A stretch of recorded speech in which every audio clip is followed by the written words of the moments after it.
Northern Ireland, marked by a history of conflict, witnessed the emergence of a unique subculture during the late 80s and early 90s, the rave scene. This movement, rooted in the midst of the Troubles, transcended musical boundaries to become a political and liberating force. In the late 80s and early 90s, amid sectarian violence, a subcultural phenomenon quietly emerged, a phenomenon that would become a symbol of resilience. In response to the uncertainties and conflicts of the time, a vibrant rave scene emerged in Northern Ireland. It provided an unexpected haven where Protestants and Catholics found common ground, momentarily escaping the entrenched prejudices of their society.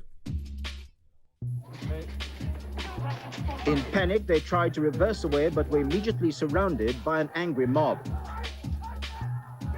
One man smashed a window as the crowd tried to pull the man out of the car. They were shouting, "Get them out, get them out." Shots were fired and the crowd pulled back. They then dragged the men from the car, beat them up, and later shot them. The bodies were found later dumped near the Falls Road.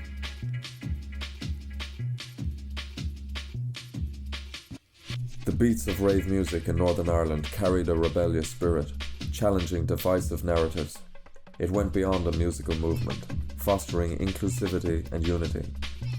Rave culture embraced diversity, transcending religious and political affiliations. Going to a rave is a way for them to forget about all that, just for a few hours. So they go there and they just basically go completely crazy. And it was like a kind of like a release valve. These events became spaces of unity, where people, irrespective of background, gathered under neon lights to share a love for music. The rave scene notably provided acceptance and support for the LGBTQ community, offering a sanctuary for personal expression. The church continues very largely to categorize us as sinners, and the state still categorizes us as criminals.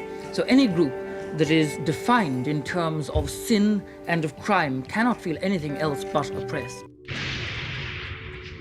In a region where sounds often carried sectarian connotations, the rave scene emerged as a revolutionary soundscape, breaking down binary definitions. Rave culture, with its electronic beats, transcended the divisive sounds associated with unionism and nationalism. Beyond the beats and lights, rave music held emotional and affective resonance, shaping communities and fostering a sense of unity.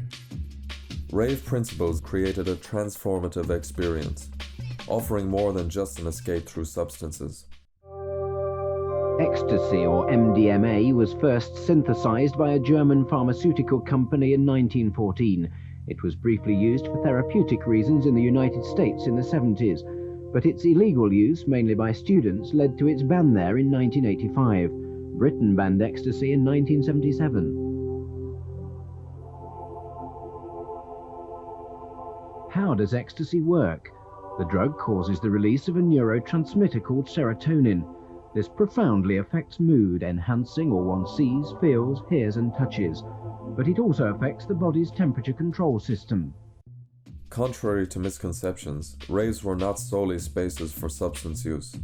They functioned as transformative environments where perceptions shifted.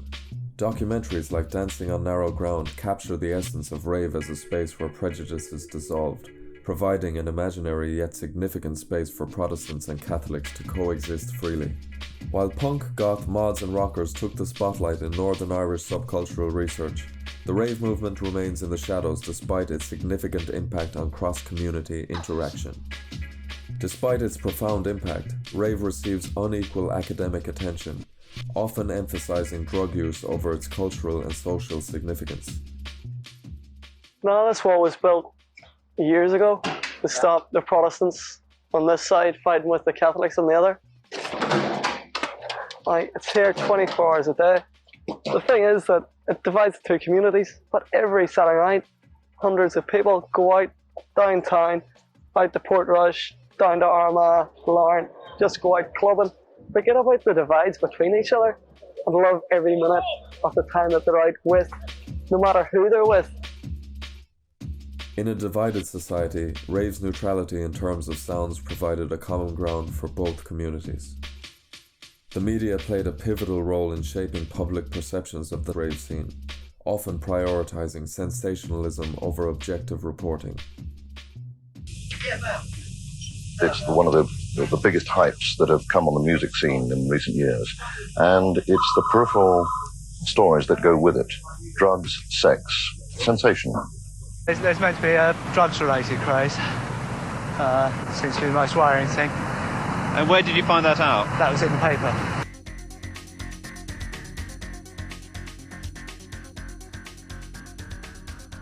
As we conclude our exploration, it's crucial to reflect on the enduring consequences of media sensationalism.